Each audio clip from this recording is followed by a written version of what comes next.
Hello students, welcome again in my YouTube channel. जैसा कि पिछली क्लास में हम लोगों ने बात की थी पी ब्लॉक एलिमेंट्स पे, आज हम लोग बात करेंगे डी ब्लॉक एलिमेंट्स की। तो ज़्यादा टाइम ना वेस्ट करते हुए आज की क्लास को स्टार्ट करते हैं। D block elements.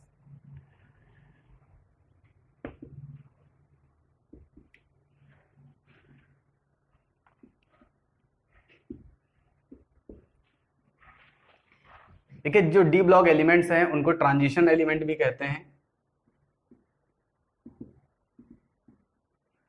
Transition element भी कहते हैं डी ब्लॉक एलिमेंट्स को। इनको ट्रांजिशन एलिमेंट किस लिए कहते हैं उसका भी एक रीज़न है। जैसा कि सबसे पहले हम लोगों ने एस ब्लॉक पढ़ा और उसके बाद हम लोगों ने लास्ट में पी ब्लॉक पढ़ा। तो एस ब्लॉक में हम लोग देखे ज़्यादातर सब मेटल एलिमेंट्स थे और पी ब्लॉक में गैसेस थी।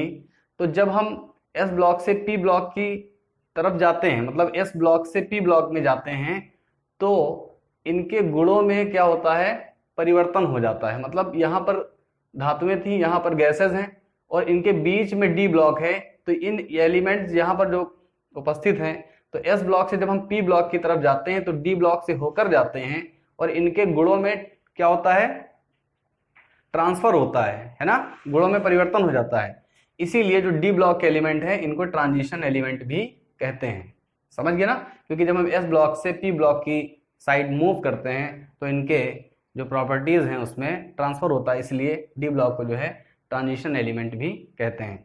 ठीक है, तो डी ब्लॉक एलिमेंट्स को ट्रांजिशन एलिमेंट भी कहते हैं, ये बात आप लोग समझ गए हैं।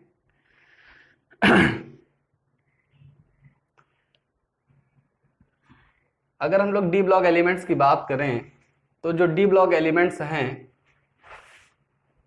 उनको 3D, 4D, 5D और 6D सीरीज में रखा गया है।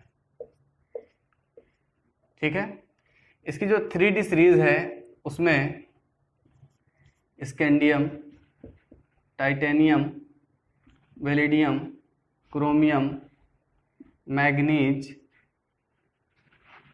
आयरन, कोबाल्ट, निकिल, कॉपर और जिंक को रखा गया है। ठीक है, और इसकी जो 4D सीरीज है उसमें yttrium, zirconium, niobium, niobium, molybdenum, technetium,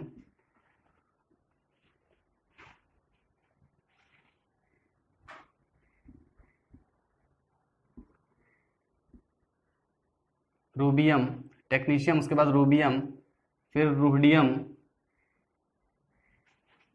palladium, इसके बाद अर्जेंटम, उसके बाद कैडमियम। ठीक है, देखिए यहाँ पर जो Ag लिखा हुआ है इसको अर्जेंटम बोलते हैं और ये सिल्वर का सिंबल है। ठीक है, लैटिन भाषा में अर्जेंटम इसका नाम है, इसलिए इसको Ag से लिखते हैं। इसी तरीके से जो 5D सीरीज है उसमें सबसे पहले लेंथेनम है और लेंथेनम पे जब भी आप देखते हैं तो एक स्टार इस तरीके से लगा होता है। इसके आगे की बात अभी हम डिस्कस कर रहे हैं। लेंथेनम है, उसके बाद हॉफनियम है, टेंटेलम है, टंगस्टन है,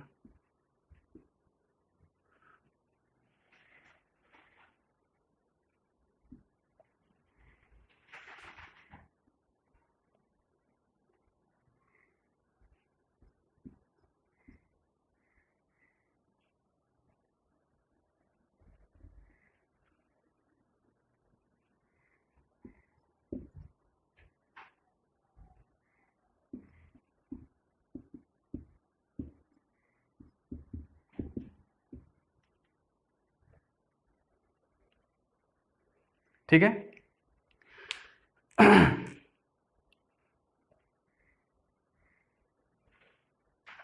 देख लीजिए इसको एक बार।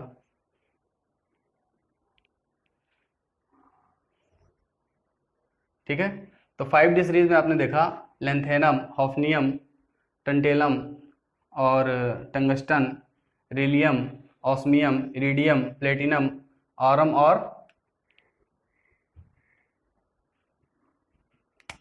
हाइड्रागेरम, ये एलिमेंट्स यहाँ पर हैं। ठीक है, हाइड्रागेरम ये मरकरी का सिंबल है, ये ऑरम सिल्वर सॉरी गोल्ड का सिंबल है। लैटिन भाषा में इसका नाम ऑरम है, इसलिए एयू से लिखते हैं। ठीक है, देखिए जो 6D सीरीज है उसकी बात यहाँ पे नहीं करते क्योंकि 6D सीरीज जो है वो इनकम्प्लीट है, इसकी बात यहाँ पे नहीं करेंगे। इनके एटॉमिक नंबर की अगर हम बात करें तो एटॉमिक नंबर निकालने के लिए स्कैंडियम का 21 होता है।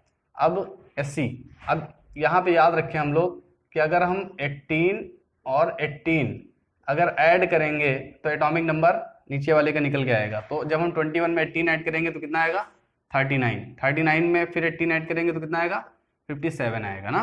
इस तरीके से इसका 21 हो गया तो इसका 22 और ये 23, ये 24 और ये 25, 26 हो जाएगा, 27, 28, 29 और इसका एटॉमिक नंबर 30 हो जाएगा। ठीक है, इस तरीके से इसका 39 है तो ये 40, 41। अब देखिए जैसे इसका एटॉमिक नंबर कितना है 30 है ना, इसका एटॉमिक नंबर कितना है 30। अब 30 में अगर हम 18 ऐड करें तो कितना हो जाएगा 48, तो 48 हमको पता चल गया कि इसका एटॉमिक नंबर कितना होगा 48 होगा। इसी तरीके से हम किसी का भी एटॉमिक नंबर निकाल सकते हैं ना। इसका एटॉमिक नंबर 29 है, इसमें 18 ऐड करेंगे तो इसका एटॉमिक नंबर कितना आ जाएगा 47 आ जाएगा। या अगर हमको पहले का एटॉमिक नंबर पता है तो सीरियल वाइज हम निकाल लेते हैं ना। इसका 41, 42, 43, 44, 45 और 46, 47 और 48 हो गया ना। अब देखिए यहाँ पर स्टार बना था, मैंने कहा था अभी बात करेंगे इसकी। तो देखिए अब यहाँ पे बात करते हैं इसकी कि यहाँ पर जो लेंथ है ना में यहाँ पे स्टार बना होता है, इसके आगे के जो 14 एलिमेंट्स हैं एटॉमिक नंबर 58 to 71, जो ये 14 एलिमेंट्स हैं वो लेंथेनॉइड सीरीज में हैं, मतलब एफ ब्लॉक में ना। जब एफ ब्लॉक हम पढ़ाएंगे आपको तो उसमें बात करेंगे इसके अलग। इसका मतलब है कि अब यहाँ से एटॉमिक नंबर चेंज हो जाएगा, तो 71 के बाद 72 से स्टार्ट होगा, 73, 74, 75,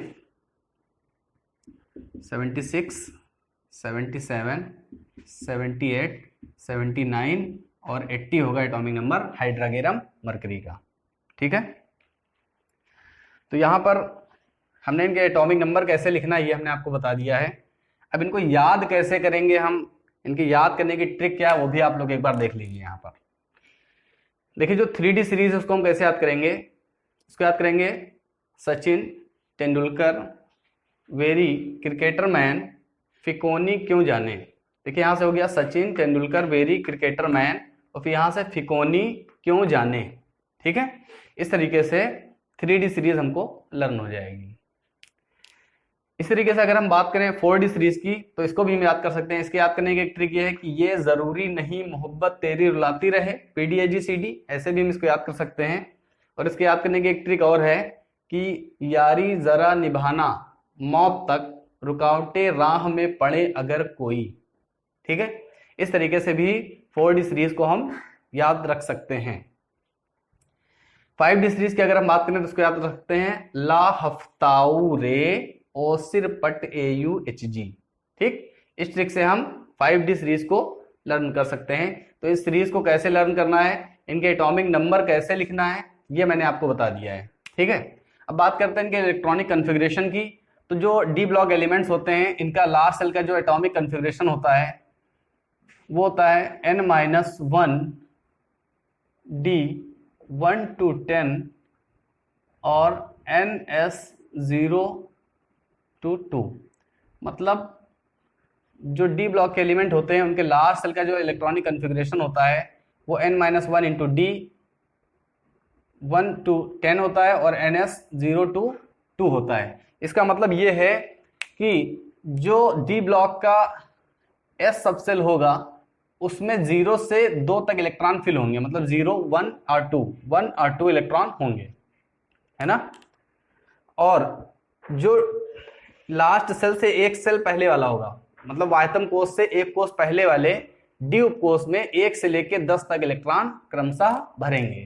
ठीक है, तो इसको आप लोग देखिए, इसका जो लिखा हुआ है हमने यहाँ पर सामान्य इलेक्ट्रॉनिक विन्यास जो है लास्ट सेल का वो लिख दिया मैंने। अब जैसे इसका एटॉमिक नंबर कितना है 21 है। अब अगर इसका इलेक्ट्रॉनिक कन्फिग्रेशन करेंगे ये सीरीज कौन सी है, 3D। इसका मतलब इसका जो n-1 सेल होगा वो 3D होगा, इसका जो n-1 सेल होगा वो 4D होगा, और इसका जो n-1 सेल होगा वो क्या होगा, 5D होगा। ठीक है, जिसमें लास्ट इलेक्ट्रॉन जो है इंटर करेगा। तो अगर हम स्कैंडियम के इलेक्ट्रॉनिक कन्फिग्रेशन की बात करें तो इसका इलेक्ट्रॉनिक कन्फिग्रेशन हो जाएगा, 3D सीरीज है, हो जाएगा 3D1 और 4s2 हो जाएगा। अगर इसकी बात करें तो हो जाएगा 3D2 4s2, इसका हो जाएगा 3D3 4s2। इसका ये जानते हैं सभी लोग अपवाद है, इसका इलेक्ट्रॉनिक कन्फिग्रेशन क्या होगा, 3D5 4s1। ठीक है, इसका इलेक्ट्रॉनिक कन्फिग्रेशन होगा, इसका इलेक्ट्रॉनिक कन्फिग्रेशन क्या होगा, 3D5 और 4s2, इसका होगा 3D6 और 4s2। कोबाल्ट का होगा 3D7 4s2, निकिल का होगा 3D8 4s2। कॉपर का फिर अपवाद है तो क्या हो जाएगा, 3D10 और 4s1 हो जाएगा। जिंक का क्या हो जाएगा, 3D10 और 4s2 हो जाएगा।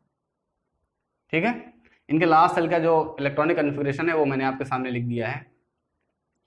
इसी तरीके से अगर हम 4D सीरीज की बात करें तो 4D सीरीज में भी इलेक्ट्रॉनिक कन्फिग्रेशन अगर आपको करना है तो जैसे सबके इलेक्ट्रॉनिक कन्फिग्रेशन किए हैं वैसे ही इलेक्ट्रॉनिक कन्फिग्रेशन करके आप सबके समझ सकते हैं। लेकिन अगर हम 4D सीरीज के एटॉमिक कन्फिग्रेशन की बात करें तो इसमें जो 3 एलिमेंट्स हैं वो ज़्यादा इंपॉर्टेंट है, जो आपको याद करके रखने हैं, जो ज़्यादातर पूछे जाते हैं इलेक्ट्रॉनिक कन्फिग्रेशन में। तो आपको यहाँ पर रखना है पैलेडियम का ना, तो इसका कितना होगा, 4D सीरीज है तो 4D10 और 5s0 होगा। इसका कितना होगा, 4D10 5s1 होगा। इसका कितना होगा, 4D10 और 5s2 होगा इलेक्ट्रॉनिक कन्फिग्रेशन। ठीक है, तो ये 3 एलिमेंट्स के इलेक्ट्रॉनिक कन्फिग्रेशन आपको याद रखने हैं 4D सीरीज में। बाकी सबके आप एलिमेंट्स के इलेक्ट्रॉनिक कन्फिग्रेशन 3D सीरीज के तरीके से 4D सीरीज के कर सकते हैं ना। इस तरीके से जो 5D सीरीज है उनके भी इलेक्ट्रॉनिक कन्फिग्रेशन में आपको 3 एलिमेंट्स के इलेक्ट्रॉनिक कन्फिग्रेशन याद रखने हैं। जो प्लेटिनम है ये एक अलग ही तरीके का इलेक्ट्रॉनिक कन्फिग्रेशन रखता है ना, इसको आप जरूर याद रखिएगा। इसका इलेक्ट्रॉनिक कन्फिग्रेशन होता है 5D10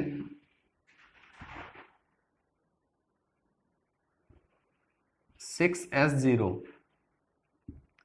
इसका होता है 5D10 6s1 और इसका होता है 5D10 और 6s2। ठीक है, 3 एलिमेंट्स का इलेक्ट्रॉनिक कन्फिग्रेशन आपको इसमें भी याद रखना है। इनके इलेक्ट्रॉनिक कन्फिग्रेशन यहाँ पे 5D9 होगा। ठीक है,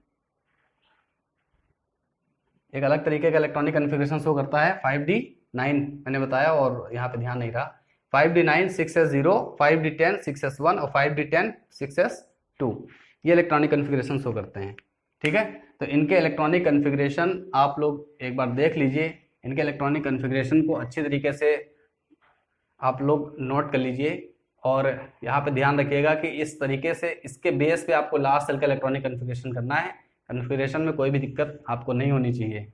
ठीक है, कॉपी कीजिए इसको।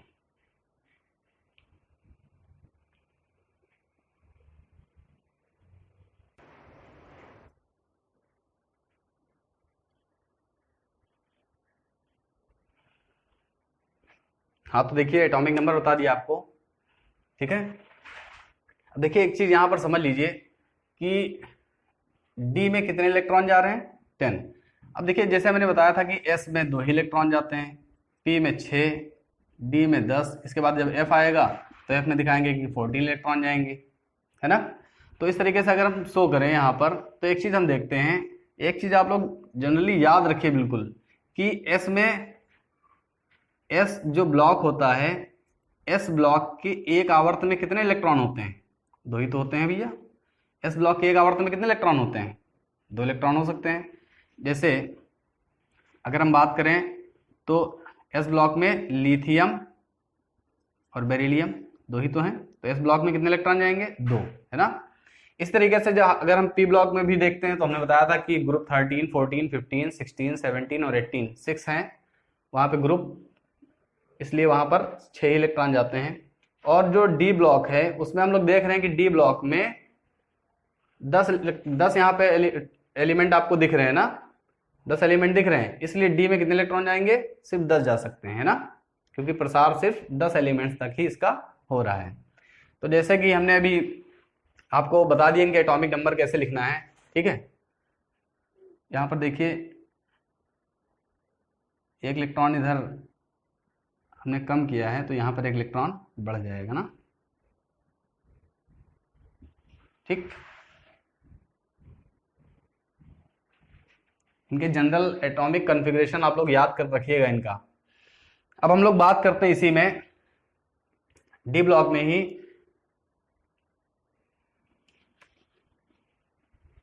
इनके एटॉमिक रेडियस की बात करते हैं ना।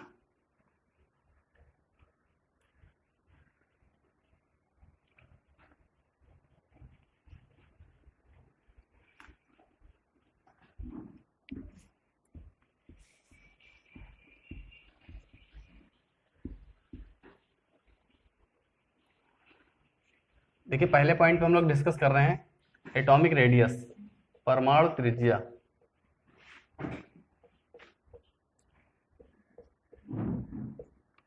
तो पहले डी ब्लॉक एलिमेंट हम लिखते हैं यहां पर।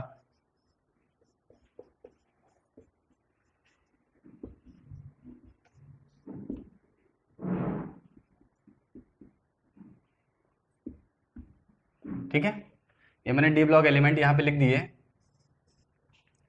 एटॉमिक नंबर 21 तो कितना हो जाएगा?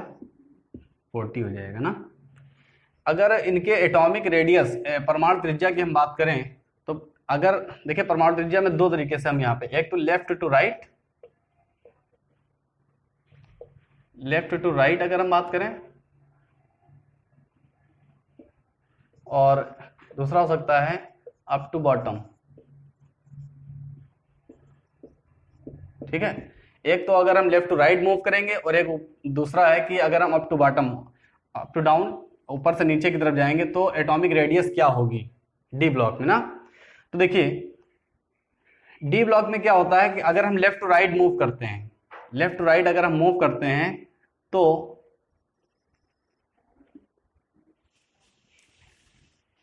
स्टार्टिंग में क्या होती है, जो एटॉमिक रेडियस होती है वो क्या हो जाती है? डिक्रीज हो जाती है। ठीक है, एटॉमिक रेडियस क्या होती है? डिक्रीज हो जाती है। लेकिन उसके बाद ये क्या हो जाती है? कांस्टेंट रहती है, कांस्टेंट बनी रहती है। ठीक है, एटॉमिक रेडियस कांस्टेंट बनी रहती है। और जब हम लास्ट में पहुंचते हैं तो इसकी एटॉमिक रेडियस क्या हो जाती है? इंक्रीज हो जाती है। ठीक है, मतलब जब हम लेफ्ट टू राइट मूव करते हैं तो एटॉमिक रेडियस स्टार्टिंग में क्या होती है? डिक्रीज होती है, कम हो जाती है। उसके बाद स्थिर बनी रहती है, मतलब कम है तो वैसे ही रहेगी, स्थिर बनी रहेगी। और धीरे धीरे एटॉमिक रेडियस जो है वो क्या हो जाएगी? इंक्रीज हो जाएगी, बढ़ जाएगी। ठीक है, अगर हम लेफ्ट टू राइट मूव करेंगे तब की बात हम कर रहे हैं। अब देखिए कोई रटने वाली चीज तो है नहीं, इसको हम रट के याद कर लें कि हाँ ऐसा होता है। अब हम इसको समझाते हैं आपको कि ऐसा क्यों होता है। देखिए न्यूक्लियस है, ये सेल बना दिया हमने, 3D है ये, तो ये 3D होगा और ये क्या होगा? 4s होगा, है ना। अगर हम स्कैंडियम की बात करें तो एक इलेक्ट्रॉन यहाँ होगा 3D में और 2 इलेक्ट्रॉन कहाँ होंगे? 4s में होंगे। 4s में कितने इलेक्ट्रॉन है? 2। 3D में कितने इलेक्ट्रॉन है? 1 इलेक्ट्रॉन, है ना। देखिए जब स्टार्टिंग में हम हैं अपने डी ब्लॉक में, जब हम स्टार्टिंग में हैं तो जो हमारा लास्ट सेल में इलेक्ट्रॉन है उसका एट्रैक्शन न्यूक्लियस की तरफ बढ़ेगा। ठीक है, उसका एट्रैक्शन किधर बढ़ेगा? न्यूक्लियस की तरफ बढ़ेगा।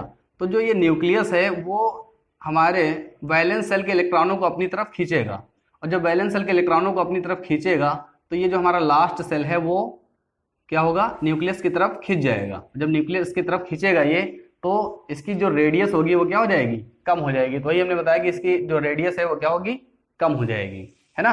लेकिन जैसे जैसे हम आगे बढ़ते चले जाते हैं तो इसके डी सब सेल में इलेक्ट्रॉन जो होते हैं वो बढ़ते हुए चले जाते हैं।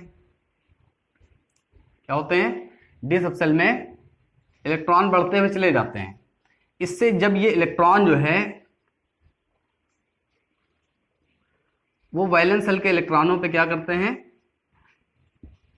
प्रेशर फोर्स करते हैं ना, यहाँ पे दबाव, इसके ऊपर दबाव लगाते हैं, जिसके कारण जो है जो अब जब ये दबाव इधर इलेक्ट्रॉन जब यहाँ बढ़ेंगे तो न्यूक्लियस में क्या हो जाएगा, प्रोटॉनों की संख्या भी बढ़ जाएगी, और जब न्यूक्लियस में प्रोटॉनों की संख्या बढ़ेगी तो इसके ऊपर जो है प्रेशर ये लगाएंगे, जिसकी वजह से जो है ये जो हमारे वैलेंस सेल के इलेक्ट्रॉन हैं वो न्यूक्लियस की तरफ बढ़ नहीं पाएंगे, ठीक है। इसलिए इनकी जो रेडियस है वो क्या रहेगी, कांस्टेंट बनी रहेगी।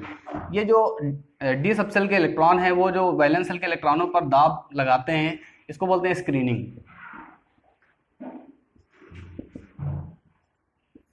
ठीक है। इसको स्क्रीनिंग इफेक्ट बोलते हैं, ध्यान रखिएगा, समझ में आ गया होगा। अब जब हम और आगे बढ़ते हैं, जब डी सब सेल में इलेक्ट्रॉनों की संख्या और बढ़ जाती है, जब डी सब सेल में इलेक्ट्रॉनों की संख्या और बढ़ जाती है, वैलेंस सेल में इलेक्ट्रॉन उतने ही रहते हैं, जब नाभिक में प्रोटॉनों की संख्या बढ़ जाती है तो जो स्क्रीनिंग पावर है वो और बढ़ जाती है। मतलब जो डी सब सेल के इलेक्ट्रॉन है वो वैलेंस सेल के इलेक्ट्रॉनों पर और अधिक फोर्स और अधिक दाब लगा पाते हैं, जिसके कारण जो वैलेंस सेल है वो क्या हो जाता है, बड़ा हो जाता है। इसलिए हमारी जो है एटॉमिक रेडियस क्या हो जाती है, बड़ी हो जाती है। इसलिए एटॉमिक रेडियस क्या होती है, इंक्रीज होती है। समझ गए ना।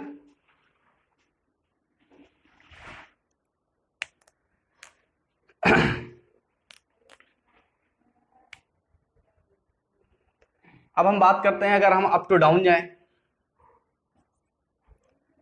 अगर यहीं पे हम अपना दूसरा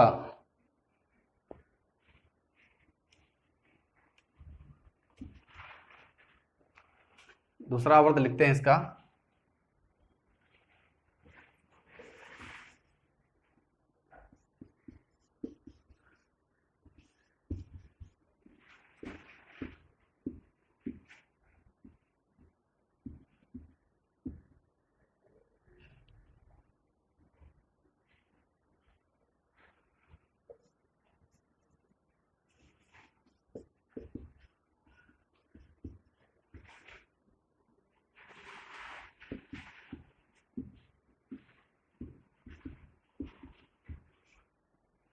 ठीक है।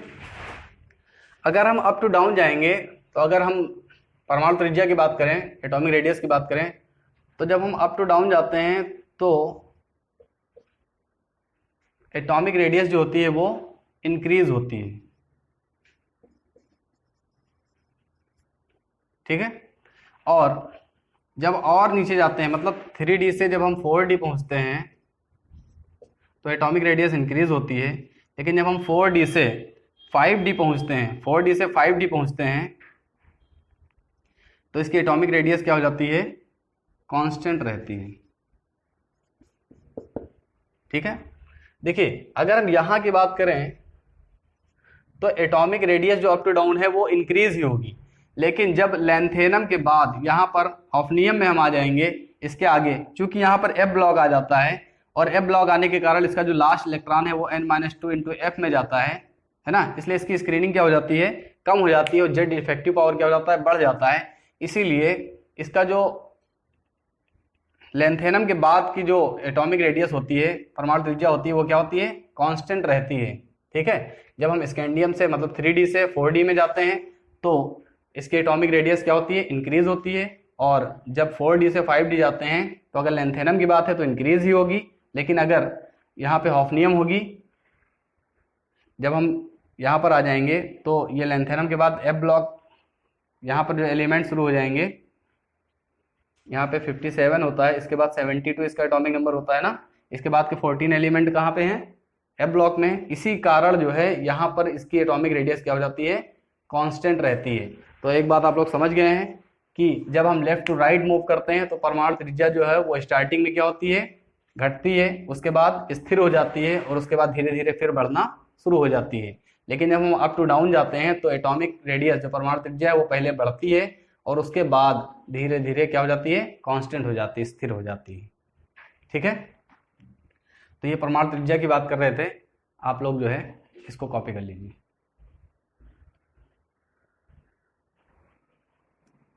देखिए मैंने आपको बता दिया यहाँ पे एटॉमिक रेडियस है ना। तो एटॉमिक रेडियस आप लोग समझ गए होंगे कि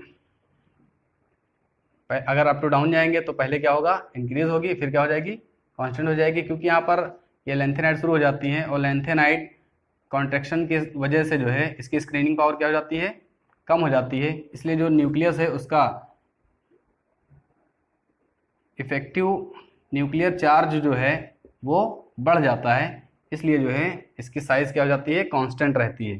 ठीक है, तो अब हम लोग बात करते हैं आयनाइजेशन एनर्जी की, आयनन ऊर्जा की बात करते हैं, अगला पॉइंट।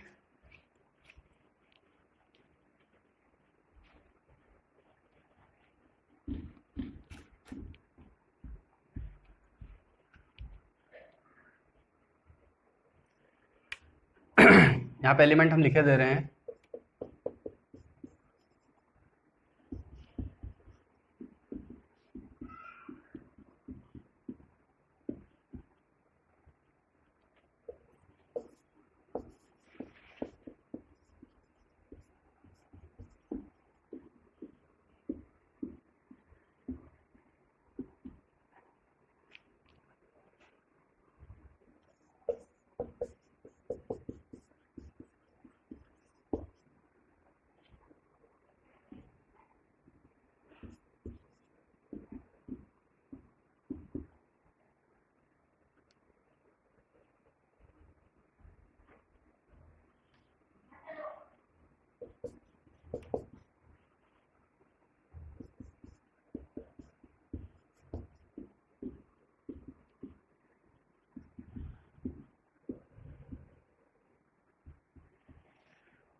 ठीक है, ये 3D है, ये 4D और ये 5D।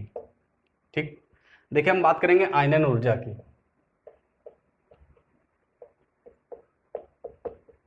तो यहाँ पे इसके लिए आप एक फार्मूला याद रखिए कि ionization energy equal to ionization energy जो होती है वो व्युत्क्रमानुपाती होती है किसकी, साइज की, है ना। और जो साइज होती है वो क्या होती है, Z इफेक्टिव की क्या होती है, मतलब आयनाइजेशन एनर्जी Z इफेक्टिव के समानुपाती होगी और जो आयनन ऊर्जा होगी वो साइज की क्या होगी, व्युत्क्रमानुपाती होगी। इस तरीके से आप सबके आयनन ऊर्जा बहुत आसानी से निकाल सकते हैं ना। देखिए अगर हम बात करें यहाँ पर इन तीन की, अगर हम बात कर लें कि इनकी आयनन ऊर्जा का क्रम क्या होगा, जैसे हमें दे दिया डी ब्लॉक में कि बताइए, कोई भी 3 एलिमेंट दे दिया, 3 अलग अलग ग्रुप से दे दिए हमको, और हमसे कहा कि बताइए कि इनके आयनन ऊर्जा का क्रम क्या होगा, है ना। तो देखिए साइज के अकॉर्डिंग भी हम निकाल सकते हैं।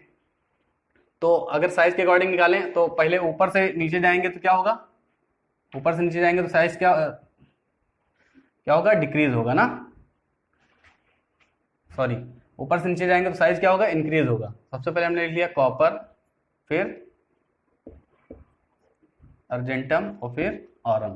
ठीक, तो अप टू डाउन जाने पे साइज क्या होता है, अप टू डाउन जाने पे साइज क्या होता है, इंक्रीज होता है ना।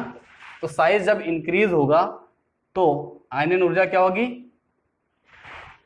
जब साइज बढ़ रहा है तो आयनन ऊर्जा क्या होगी, घटेगी ना। तो इसकी आयनन ऊर्जा कम होगी, इसकी आयनन ऊर्जा क्या होगी, ज्यादा होगी। समझ गए ना, मतलब हम कह रहे हैं कि ऊपर से नीचे जाने पर अगर हम Cu, Ag और Au इनकी तीनों की बात करें तो हमने कहा कि ऊपर से नीचे जाते हैं तो इनका आकार क्या होता है, बड़ा होता है ना। तो इसका मतलब Ag का आकार जो है Au के आकार से बड़ा होगा, और हमने कहा कि जिसका आकार बड़ा होगा उसकी आयनन ऊर्जा क्या होगी, कम होगी। तो इसका आकार बड़ा होगा तो इसकी आयनन ऊर्जा क्या होगी, कम होगी। इसका आकार क्या होगा, छोटा होगा, इसलिए इसकी आयनन ऊर्जा क्या होगी, ज्यादा होगी। समझ गए ना। फिर हमने कहा कि जब और नीचे जाएंगे तो जो अब और नीचे जाएंगे तो आकार क्या हो जाएगा, स्थिर रहेगा, कांस्टेंट रहेगा ना। तो देखिए जब ये कांस्टेंट रहेगा तो अब हम यहाँ पे पता तो नहीं कर सकते हैं कि जब इसका आकार जो है वो कांस्टेंट है तो इसकी आयनन ऊर्जा हमको नहीं पता है, तो इसकी आयनन ऊर्जा हम निकालेंगे Z इफेक्टिव से, मतलब परमाणु क्रमांक किसका ज्यादा होगा, इसका, तो इसकी आयनन ऊर्जा क्या हो जाएगी, ज्यादा हो जाएगी। समझ गए ना, मतलब Z इफेक्टिव चार्ज जिसका जितना ज्यादा होता है उसकी आयनन ऊर्जा उतनी ही ज्यादा होती है, ये चीज ध्यान में रखिए। अब अगर इन तीनों में, इसका क्रम यही होगा, अगर इन तीनों में आपसे पूछा जाए कि बताइए कि इन तीनों में सबसे ज्यादा आयनन ऊर्जा किसकी होगी, तो आप बताओगे AU की होगी। समझ गए ना। इस तरीके से आपसे कोई भी और एग्जाम्पल पूछ सकता है तो आप उसके अकॉर्डिंग जो है बता सकते हैं कि किसकी आयनन ऊर्जा अधिक होगी और किसकी आयनन ऊर्जा कम होगी, है ना। जैसे इसमें ही आपसे पूछ ले कि आयनन ऊर्जा का क्रम बताइए, तो सबसे ज्यादा आयनन ऊर्जा किसकी होगी, हाइड्रोजन की होगी, और सबसे कम किसकी होगी, कैडमियम की होगी। समझ गए ना। तो ये बता दिया आयनन ऊर्जा आपको कैसे निकालना है, बहुत ही आसान तरीके से कि आयनन ऊर्जा आप जो है डी ब्लॉक में कैसे पता कर सकते हैं, इसको आप लोग कॉपी कीजिए। तो देखिए आयनन ऊर्जा की बात हो गई, अब हम लोग इसके नई प्रॉपर्टी की एक बात करेंगे जिसका नाम है ऑक्सीडेशन स्टेट।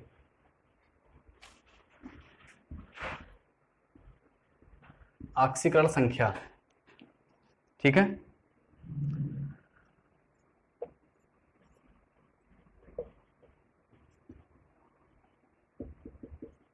ऑक्सीडेशन स्टेट की बात करते हैं, ऑक्सीकरण संख्या की बात करते हैं।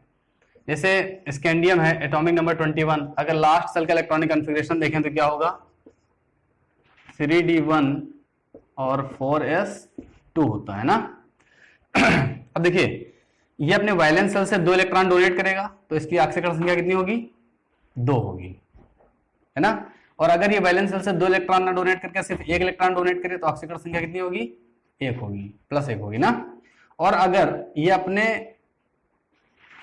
वैलेंस सेल के दोनों इलेक्ट्रॉन डोनेट करे और इनर सेल के भी 1 इलेक्ट्रॉन को डोनेट कर दे तो 2 और 1 3, मतलब टोटल कितने इलेक्ट्रॉन डोनेट किया, 3, तो इसकी ऑक्सीडेशन नंबर कितनी हो जाएगी, 3 हो जाएगी ना।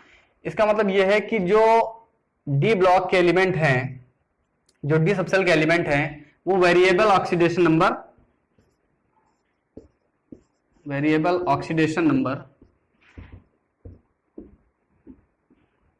शो करते हैं, है ना। जो डी ब्लॉक के एलिमेंट हैं वो क्या करते हैं, विभिन्न प्रकार की ऑक्सीकरण संख्याएं प्रदर्शित करते हैं। किस लिए प्रदर्शित करते हैं, क्योंकि इनका जो लास्ट सेल है और इसका जो इनर सेल है, ठीक है, इनके दोनों के मध्य में, मतलब n-1 इंटू डी और जो ns होते हैं, इनके मध्य में जो एनर्जी लेवल होता है वो बहुत ही कम होता है। एनर्जी लेवल क्या होता है, बहुत कम होता है, जिस कारण इसके वैलेंस सेल के अतिरिक्त इनर सेल के भी इलेक्ट्रॉन जो है वो इलेक्ट्रॉनों को त्याग करते हैं। इसीलिए जो है ये विभिन्न प्रकार की ऑक्सीकरण संख्याएं प्रदर्शित करते हैं।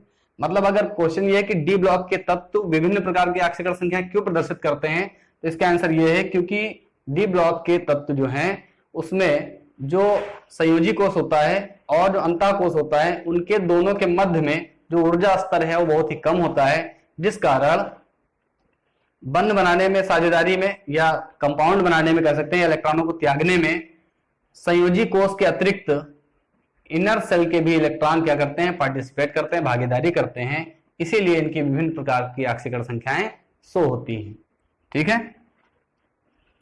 तो जैसे अगर हम दिखाना चाहें किसी एक आवर्त की,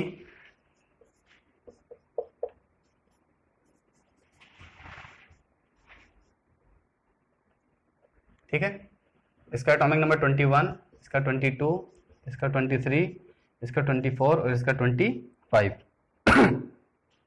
ठीक है। इसके लास्ट सेल का इलेक्ट्रॉनिक कॉन्फ़िगरेशन क्या होगा, 3d1 4s2, इसका क्या होगा 3d2 4s2, इसका 3d3 4s2, इसका 3d4 4s2, इसका 3d5 4s1, इसका 3D5 4s2। ठीक, अब इनके अगर इलेक्ट्रॉनिक कन्फिग्रेशन की हम बात करें, देखिए अभी जैसे मैंने स्कैंडियम को बताया था, तो ये +1 +2 और +3 टाइप के ऑक्सीडेशन नंबर शो कर सकता है।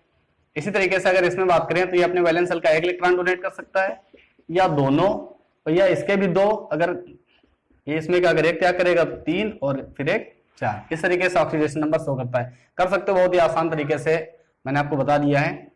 ठीक है, इस तरीके से अगर इसकी बात करें तो ये +1 +2 +3 +4 और कभी कभी रेयर केस में +5 भी शो कर देता है ना। अगर इसकी बात करें तो +1 +2 +3 +4 और +5 या +6 टाइप के ऑक्सीडेशन नंबर शो कर देता है ना। इसकी बात करें तो +1 +2 +3 +4 +5 +6 और +7।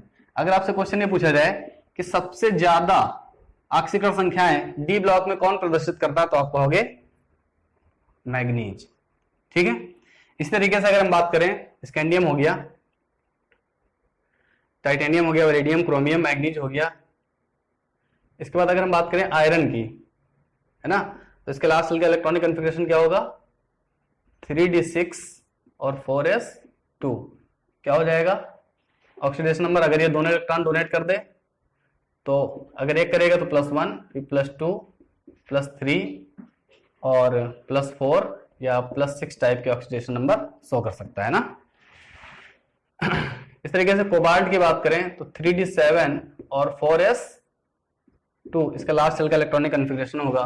ये +2 +3 और +4 टाइप के ऑक्सीडेशन नंबर शो कर सकता है। सबसे स्टेबल जो ऑक्सीडेशन नंबर इसकी होती है वो +3 होती है।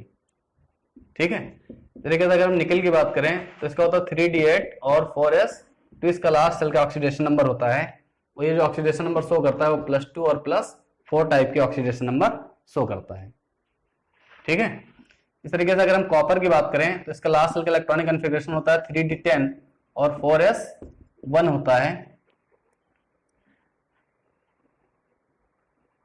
ठीक है, और अगर इसके लास्ट सेल का इलेक्ट्रॉनिक कन्फिग्रेशन देखें तो +1 होता है, सॉरी, इलेक्ट्रॉनिक कन्फिग्रेशन के आधार पर अगर ऑक्सीडेशन नंबर देखेंगे तो +1 होगा और +2 ऑक्सीडेशन नंबर शो करेगा।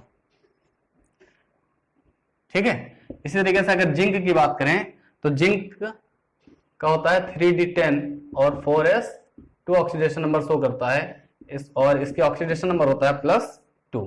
देखिए, तो जिंक है वो डी ब्लॉक के बाकी एलिमेंट्स से, अपने ग्रुप के बाकी एलिमेंट से क्या है, भिन्न है। अपने ग्रुप, इसके ऑक्सीडेशन नंबर भी केवल एक ही प्रदर्शित करता है, ये विभिन्न प्रकार की ऑक्सीकरण संख्याएं प्रदर्शित नहीं कर रहा है ना।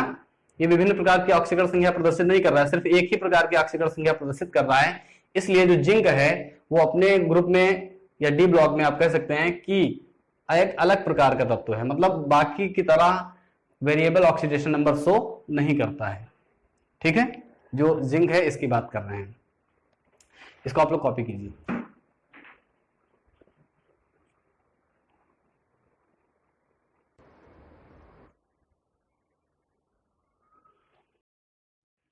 तो कॉपी कर लिया आप लोगों ने। अब देखिए, मैं आपके सामने कुछ कंपाउंड लिख के जो है उनके ऑक्सीडेशन नंबर बता रहा हूं कि कैसे, कितनी उनकी ऑक्सीडेशन नंबर होगी।